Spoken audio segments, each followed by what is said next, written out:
Здравствуйте, меня зовут Анастасия, и с вами канал Феррит Фуритус. Сегодня наше видео хочу начать с печальной новости для меня.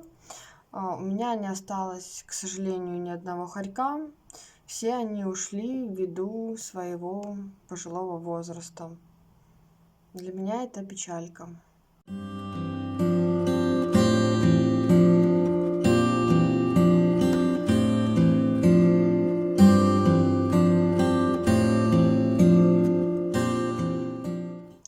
Ну, а сегодня наша тема будет кашель у хорька.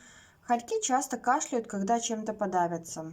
Но если кашель продолжается в течение длительного времени, да еще сопровождается насморком и слезливостью, это может быть симптомом простудных заболеваний. Длительный сухой кашель может свидетельствовать о сердечно-сосудистых заболеваниях. Кашель у хорька может возникать по некоторым причинам.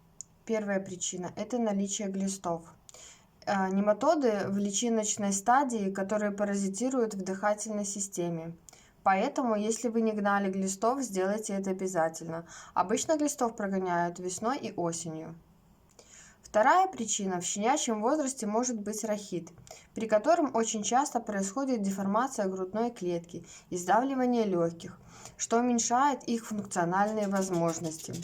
Неправильность формы грудной клетки может заметить ветеринарный врач при осмотре в клинике. Также можно сделать рентгеновский снимок грудной клетки. Третья причина – это аллергические реакции на какой-либо раздражитель. Он может быть разным, например, пищевая аллергия. А также самая распространенная – это аллергия на пыльцу в воздухе, последствия ремонта в доме или домашняя пыль. В данном случае параллельно с кашлем может возникать и чихание. Но при покашливаниях и чихании во время умывания хорька беспокоиться не стоит. Нужно следить за поведением и аппетитом питомца. Если зверек начал покашливать и чихать длинными циклами, более 7 раз подряд, стоит побеспокоиться. В случае аллергических реакций можно попробовать давать несколько дней питомцу антигистаминные препараты. Назначать данные препараты должен только ветеринарный врач.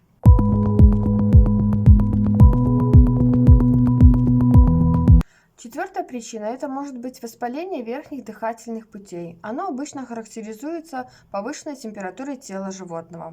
Признаки простуды у хорьков схожи с симптомами ОРВИ у человека. Кстати, хорьки могут заразиться от человека, поэтому если вы заболели, максимально сократите контакт между вами и животным. При уборке используйте маску и проветривайте помещение. И снова здравствуйте от Майка. Я тебя тоже люблю, мой сладкий. Вялость зверька – важный индикатор состояния здоровья. Также кашель может свидетельствовать о возможном заболевании сердца. В таком случае кашель у хорька сухой, похожий на лающий и приступообразный, который усиливается при физической нагрузке.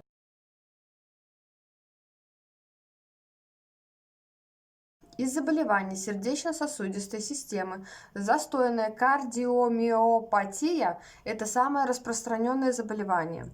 При кардиомиопатии поражается миокард, резко ухудшается его сократительная способность, в результате чего органы и ткани не получают достаточного количества кислорода, развиваются приступы слабости.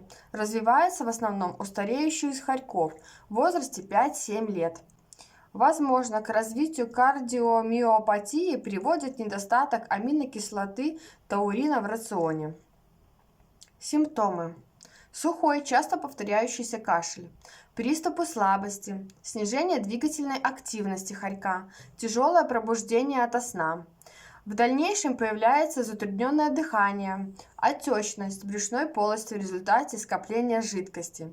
Диагноз ставят на основе рентгенологического исследования и ЭКГ. Болезнь, к сожалению, неизлечима. Медикаментозными средствами и специальной диетой можно облегчить страдания и продлить жизнь животному.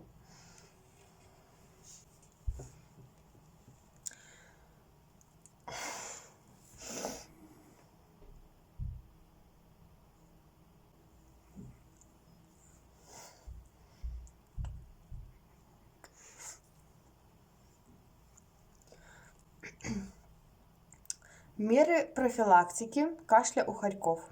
Для профилактики ряда заболеваний рекомендуется обеспечить домашнему питомцу соответствующие условия проживания. Как правило, хорек должен жить в чистоте. Рацион питания должен включать качественные продукты питания, быть полноценным и разнообразным. В случае, если дома проживают другие животные, которые подвержены заболеванию, то стоит предотвратить контакт хорька с ними. В период недомогания не рекомендуется брать зверька на руки, стоит создать ему тихую и спокойную обстановку. Хорьки очень мелкие животные, у них очень быстрый обмен веществ, поэтому все заболевания у хорьков развиваются очень быстро. Не упустите момент, чтобы успеть вылечить ваше животное. Если заметили, что с ним что-то не так, сразу обращайтесь к ветеринарному врачу, рекомендованному ветеринарному врачу в вашем городе. Спасибо за просмотр, за лайки, подписывайтесь. До новых встреч, пока!